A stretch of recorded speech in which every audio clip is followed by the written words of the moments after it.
Tempt. Romance audiobooks. A safe place to explore your dreams. Chapter 1. Bad Decision. Dree raised her shot glass high above her head to toast the gilded Buddha towering over the nightclub. She shoved all the air from her lungs through her throat and screamed with her whole body at the people yammering over the techno music and each other. "I'm gonna fuck every man in this bar tonight!" The crowd roared its approval amid laughter and raised cocktail glasses that glinted in the dark nightclub's spinning lights. Their faces and gaping open mouths swam through the air as Dree bobbled where she was standing on top of the chair. Dree tossed the remaining tequila into her mouth to seal the deal, and the liquor sent acrid fumes up her nose to mix with the aromas of roasting meat, sizzling ginger, beer, wine, cocktails, and people becoming sweaty from dancing in an overheated nightclub. She swallowed the tequila hard, because her stomach was already raw from 3 earlier shots of tequila, plus even more cocktails. Dree raised both her arms and screamed, "Woo!" thus becoming a woo girl for the first time since college. Dozens of men and women wooed back at her, so she waved her arms and wooed some more. It felt great. Yeah, she was a frickin' woo girl tonight. God damn it, she totally was. She had, literally, nothing left to lose. 2 waitstaff came over and scolded her in French, too rapid for Dree to comprehend, both because she was drunk and because college French had been a few years before. They were definitely wagging their fingers at her and pointing at the floor, though. The seat of the bar chair she was standing on slid sideways under her feet, tilting her. She caught the back of the seat right before she fell off. One of the servers grabbed Dree's hand as she stumbled, and she allowed herself to be helped down from her perch. The seat jittered and swiveled as she held on to the back and found the floor with her toes, trying not to drop the shot glass she held in her left hand. The last thing she needed was to add broken glass to the mix. As she held on to the bar stool and eased herself down to standing on the wobbling floor, she thanked the waiters, who sighed visibly at her but walked away, letting her stay in the club. Good. The point of the evening was not to get thrown out of the Buddha bar in Paris. The point of the evening was, well, she just proclaimed it to the room. Dree plunked her butt back on the bar chair and glanced around. Lights spinning in time with the techno dance music dazzled her eyes. The crowd had already forgotten about Dree's statement of purpose and gone back to yammering and yelling over the music and each other as they tried to talk their way into each other's pants. The petite woman who had helped Dree stand up on the bar stool seconds before rolled her eyes. "Déchiré." When your nickname is Dree and you take college French, you learn real quick that déchiré means plastered drunk. Yeah, she was wasted and had just announced her sordid intentions to the bar. And why not? Quite literally, Dree had nothing in the world left to lose. Dree shook the last few drops of tequila from the shot glass into her mouth and set it on a cocktail napkin that was covered with black, feminine handwriting. Only some of it her own. Right away, she realized her mistake and moved the shot glass back onto the wooden presentation tray, and she shook out the napkin and blew on it, drawing the one dot of liquid blurring a line that formed the bottom of the P in Nepal. Ruining that napkin would be a disaster.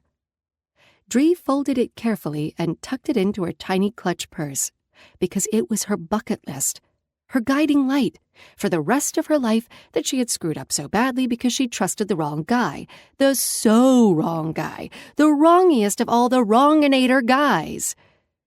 She was so screwed. But tonight, she was having one last drink in the Buddha bar in Paris, and then she was going to fuck all the guys in the nightclub. Or at least a fair number of them. It said right there on that napkin that was now safely in her purse that she needed to have a one-night stand with a beautiful man whom she'd never see again. Or to have a threesome. Or to have a foursome with 3 guys. Or a gangbang. All those debaucheries were listed right there on the napkin, so she pretty much had to do them, right? Yes, she did. Maybe she should write a book about that someday. The guidance of the napkin. It could be about how people could change their lives by meeting random people in bars and following their drunken advice written on a napkin, instead of following what they were supposed to do. Doing what you were supposed to do in life led to pathetic betrayals from people who were supposed to love you and complete destitution. So that couldn't be right. Dree was living proof of that. She had lost everything she'd owned, absolutely everything, because she'd loved and trusted the wrong guy. Because Dree had no frickin' judgment when it came to people. So she needed to stop being such an idiot and screwing up her life. Following the list on the napkin sounded like a great idea. Lots of ideas sounded great when Dree was déchirée, drunk off her ass. But she was going to do at least one of those things on the napkin tonight. Rivulets of men trickled through the thick crowd, edging toward her. That's what she damn well wanted, wasn't it? Men. Many men. All the many, many, many men. And yet, Dree glanced down the bar in the direction of the enormous Buddha statue that loomed over the partying crowd, and saw the man who was leaning against the bar 2 seats away from her. The woman who had pronounced Dree déchirée and one other guy separated him from Dree. That gorgeous man, whom Dree had noticed a few minutes earlier, looked up at her, as if he had felt her eyes on him. He hadn't yelled with the rest of the guys when she'd announced her challenge.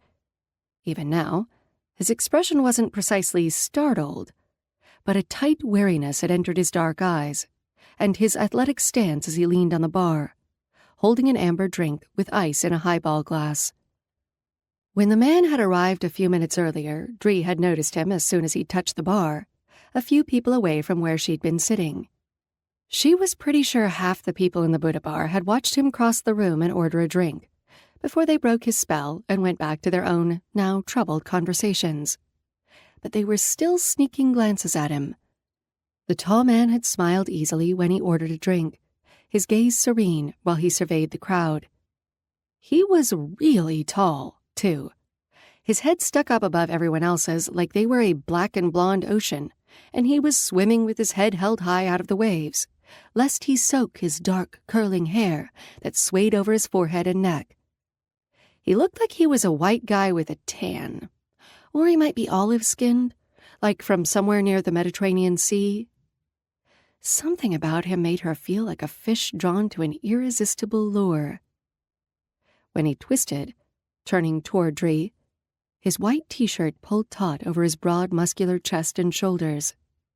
The pristine cotton clung to the rounds of his massive pectorals, the ripples of his abdominal muscles, and his obliques that cut diagonal slices from the ribs to the waistband of his trousers. Oh, somebody worked out. Dree had to respect the time in the gym, even though she did not go to the gym nearly as much as he obviously did. Or ever, really. The hospital where she worked had a gym, and she had been meaning to start going there for 3 years. The man's dark dress pants contrasted oddly with his plain white tee, which looked like it might be an undershirt. If it had clung to his skin any more tightly, she would have thought he had just won a wet t-shirt contest. She could see every one of his 8-pack of abdominal muscles, even those top ones nestled under his pecs. Just wow. When Dree leaned back to observe the guy's backside, his legs were long and thick with muscle. Between his incongruous clothes, tousled black curls, and sleepy blinks, the guy looked like he left his suit jacket, shirt, and tie on someone's bedroom floor and sauntered into the bar for a drink. That man could throw his clothes on déchirée Dree's floor any time. She was so drunk. This was not like her, but tonight anything seemed possible. Everything seemed possible. She wanted to touch him. The tequila shot she'd sucked down made her body feel languorous and heavy, and she wanted a tall, strong, sexy man to touch her, drive her backward with the warmth of his male body, and move above her and inside her with slow, sinuous thrusts, his faint masculine musk surrounding her and driving her out of her mind. The deliberate way that man lifted his drink to his mouth, when he touched the highball glass to his full lower lip before he tilted it, the liquid flowed in and he swallowed, made Dree think he would be incredible in bed, that he'd take his time, that he'd know what he was doing to her. The inside of her mouth watered like she wanted to lick him. And he was still staring back at her, his dark eyes serious and almost wary. He took the glass away from his mouth like he was stripping off his shirt for her to see his naked flesh. Dree was leaning so far toward him that she nearly fell off her chair. A new guy inserted himself into her view, jamming himself into the narrow space between Dree and the petite, judgy woman sitting next to her. Dree looked up. The new guy's red silk shirt was unbuttoned to his waist, exposing a thatch of black chest hair. Bonsoir. Yeah. Hi, Dree said. You called for volunteers? The guy asked, with a strong French accent. About that, Dree said, leaning back in her seat in retreat and gripping an empty shot glass. She should not have stood on her bar chair and announced that. The napkin said to do something that she might regret later, but she regretted yelling that right now. Another guy moved up to stand beside the first. I heard you say you were going to fuck every guy in the bar. She examined the shot glass in front of her instead of meeting his eyes. I sure did say that. So you didn't mean it when you announced that you wanted to fuck every guy in the bar? Maybe announcing it was a bad decision, she admitted. Two more guys crowded around her chair. Allô, my sweet. Is this party full, or am I just in time? Another guy with a New York accent said, I'm not taking sloppy seconds. I want to fuck a mouth, and I want to go first. Whoa! Dree said, leaning back, her feet scrambling for the footrest bar to shove herself backward in her chair. Slow down, dudes! More men stepped up, forming a knot around where she sat, boxing her in. A gravelly voice asked, Is this where I redeem my one free fuck coupon? Another said, She's fatter than she looked. Hey! Dree said, getting pissed. Another man reached for her as he said, I want to fuck her tits. I get off on tits. You want to be un chou à la crème. He was asking if she wanted to be a cream pie. She slapped his encroaching hand. Ew! You didn't seem so finicky before, an American guy said. Sounded like you wanted to be the slimy center of a circle jerk. Yuck! Geez, you guys, back off! You said you wanted all the men, another guy said in halting English. The group tightened around her. Their heat reached her, making the air damp with their sweat. Tremors filled her arms. A strong hand grabbed her boob. Nice tits. She shoved at the man's arm, knocking him back, but more hands were reaching for her. She clutched her little purse to her chest like the tiny scrap of pink leather could shield her. Stop it! Are we going to do this here or outside in the alley? One of them asked. Another hand dove between Dree's thighs, and she clamped her legs together and punched at the arm and face connected to it. The shaking in her arms racked her whole body. There were too many of them. Too many hands. And all were too big and too strong. Leave me alone, she begged them. More hands, more leering faces.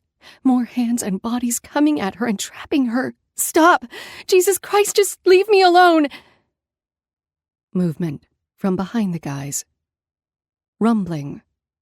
A few of the guys' heads swiveled left as something drew their attention, and their eyes widened. Large, strong hands appeared over the wall of her attackers and grasped their shoulders. Their attached bodies flailed and flopped aside. The cluster of men fragmented, like a rotting seawall broken apart by a rogue wave. Men's voices yelled as the barrier they'd made themselves into was ripped apart. A tower of white cotton and muscled flesh reached the ring of guys and rose in front of her. Scents of mild soap and a fresh masculine aftershave emanated from the white t-shirt and the mountain of a man standing there and facing away from her. One of his arms reached back to shield her, and the other shoved outward, pushing the guy's shoulders and forcing them to stumble backward. The man's deep voice said, in British accented English, "Back away. The lady said she wanted to be left alone." The other men crowded around them, shrank backward, like they were melting wax in the hot sun. Dree's heart thrashed in her chest. She was struggling to suck air because the room seemed to have fallen on her. The only thing holding back the wreckage was the huge man looming in front of her, protecting her from those men intent on rape. Intent on rape. Dree knew what would have happened to her, and people would have said that she deserved it because she'd yelled such a thing and the whole bar had heard it. But the man was holding them back. Her heart fluttered as it settled. She was still shaking from her skeleton to her skin. The man twisted, looked down at her, and asked, "Are you all right?" Up close and looking down at her like that, his chiseled cheekbones and jaw seemed more pronounced, and his large dark eyes had grown more intense and filled with points of light. He had a straight masculine nose, and his dark curls swept forward and framed his face as he bent. He looked like a statue of a Roman god, or a sculpture by Michelangelo that had come to life and twisted to stare down at her. Shock at his pure male beauty flooded her, and it felt like something between a tremor of magic and abject worship of a divinity that had materialized in front of her. "Are you all right?" he asked again. By all the saints, the man had a refined British accent, too. That was just not fair. It was like he'd scooped up all the masculine perfection in the world and left none at all for the other guys. Dree was pretty sure that every man she met for the rest of her life would seem watery, weak, and spineless, and they would all talk funny, too. The man turned a little more toward her, peering at her face. "You're not all right. Let's get you out of here." He grabbed her hand and tugged, and she stumbled off the bar chair. The flesh of his hand was hard around her fingers, like he had thick calluses on his palm and fingers.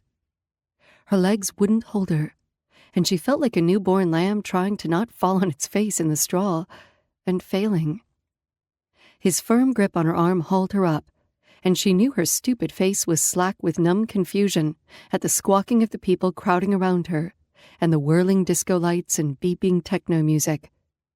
When she breathed, the tequila from her mouth mixed with the exhaled breath of too many people packed into the room, and she was suffocating. The man held her up by her upper arm and half-dragged her a few steps. She was trying to follow him, but her legs would not cooperate. Her limbs tripped and splayed at bizarre angles as the music and screaming beat on her ears. The man wrapped one arm around her, holding her up around her back. She frog-flopped 1 foot in front of the other, staring at her white ballet flat shoes, and he hustled her out of the Buddha bar's front doors. She stumbled out of the bar and into a wall of ice. Freezing air slapped her face and sweaty skin. Clammy cold crawled under the red fabric of her skin-tight dress and sucked the heat out of her. "Oh!" "What is it?" the man asked. The cold stung her cheeks and arms, rousing her from her drunkenness. "It's so cold," she said. "I left my coat in there." "We're not going back in," he said, his deep voice spreading out in the night air. "But my coat." "You can get it tomorrow." "Someone will take it," she said. "You'll be fine." The icy air sucked the heat out of her flesh and chilled her to the core. "It's December, and I need a coat." The man whirled something black through the air that had been hanging over his arm. He said, "It's not even that cold out here." The air stung the inside of her nose, and it hurt to breathe. "It totally is. It's freezing. How do you Europeans stand it?" He looked down at her as he settled his black leather jacket around her shoulders. "Where are you from?" "Arizona." One corner of his mouth turned up in a half smile as he adjusted the jacket's collar. One of his fingertips brushed her neck, and a shiver flew through her. "That explains it," he said. "This is a chilly fall evening for Paris. It's a little fresh." Dree shoved her arms into his jacket, pushing her small purse down the sleeve. Of course his coat must be roomy, to accommodate his thick, muscular arms and broad chest. The inside of his jacket was still warm, and the lining was smooth on her bare arms like it might be silk. She wrapped her arms around herself and shivered as a hint of the warm spice and dark scent of his cologne rose out of the collar and brushed her face. "Thanks. I do need to get my coat, though." "That bar isn't a safe place for you right now. You can see if it's still there tomorrow." She blurted, "I can't afford to buy another one. I have to go back and get it." One of his shoulders twitched, a gesture of dismissal, and he blinked and glanced off to the side from under his thick eyelashes. "If you promise not to go back in there tonight, I will buy you any coat you want." "Oh, you don't have to do that." Her instinctive pushback to anyone helping her popped out of her mouth before she could even think. She didn't want to be a bother. "I promise," he said, his smile becoming easier. "Any other problems I can solve for you?" She wasn't going to tell him. She was a grown woman of 25 years old and didn't need anyone to solve her problems for her. No. "Then smile for me." "Smile?" "Before you made that ridiculous pronouncement that you were going to screw every man in the bar." "Fuck. I said I was going to fuck every man in the bar." She was supposed to fuck somebody tonight. There was a reason she was supposed to do that. If only she could remember why. "Yes, you did say that. But before you announced it at the top of your lungs whilst standing on a chair, you had the funniest, most joyous smile I'd seen in a long time. You kept giggling to yourself as you looked at a piece of paper." "It's a cocktail napkin," Dree said. Some of the silly insanity on that napkin crept back, and she smiled. Yeah, the napkin had told her to do that. She needed to check the napkin for what else she needed to do. But she needed to sleep with at least one guy tonight, or else she would never get even halfway through the bucket list on that napkin before she left Paris. "That's better," the man said, and his smile grew too and reached his eyes. She had been amazed by his looks and his eyes in the club, but his smile was even more dazzling. He lifted her chin with one finger, still smiling. "More." "More what?" Her eyelids felt heavy, and her lips seemed clumsy and swollen. His voice dropped to a more seductive octave, and a hint of breathiness crept in. "More smile. Give me more." It was such a silly request that she laughed at him. The tequila that was still in her stomach was flowing into her blood. They called that crap liquid courage for a reason. "That's better. Now, let's take you back to your hotel." He steered her toward the street. Hotel? But wait, she was supposed to be in a bar living an awesome life. That woman had told her to. "How do you know I'm a tourist?" His chuckle was an explosion, like, ha! "No, seriously, how'd y'all know I'm not a worldly Parisienne?" He glanced down at her. "Just a hunch. Come on, let's get you a cab." She tried to follow him as he walked away, but her toes dragged because she was still dead-ass drunk. He caught her as she flopped forward and set her back on her feet. She said, "I could totally be a worldly Parisienne if I wanted to." "Of course you could. What cab service did you use? Or maybe one of the ride-sharing ones?" She told him, "I rode the subway here." "It's late, and I don't think you should take the metro. I don't trust you to get off at your stop." "I'm fine. I'll be fine." "Come, what taxi service should I call?"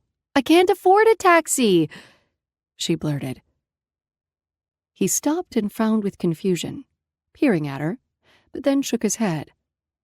All right, then I'll send for a taxi for you. I'll take you back to your hotel. I'm staying at a B&B, not a hotel. His shoulders drooped, and he closed his eyes. So there isn't a concierge who would help you up to your room? No, it's an apartment I rented by the night. His chin dropped, and he heaved a sigh. His phone was in his hand, and he tapped the screen a few times. I'll drop you off and make sure you're inside all right. Come on, let's not dawdle. I've got places to go, or I should have places to go. What's the address? She fished a slip of paper out of her clutch purse. Here. He blinked at it. That's in Seine-Saint-Denis.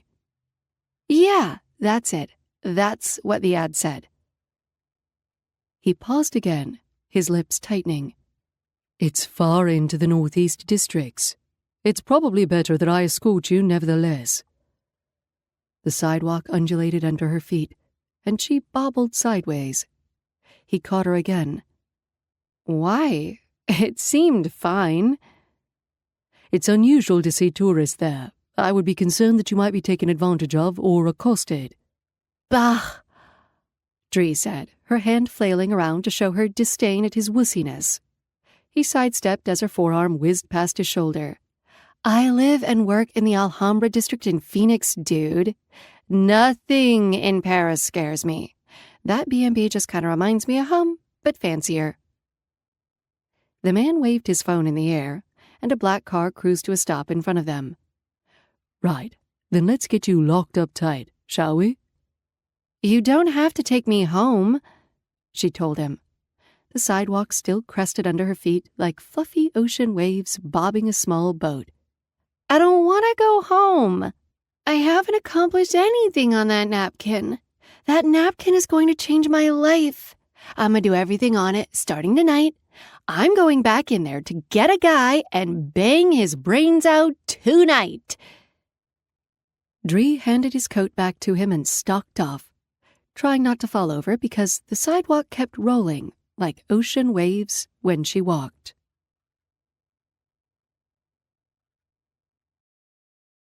You can listen to the rest of the book in the Tempt Romance audiobooks app, available on the App Store and Google Play.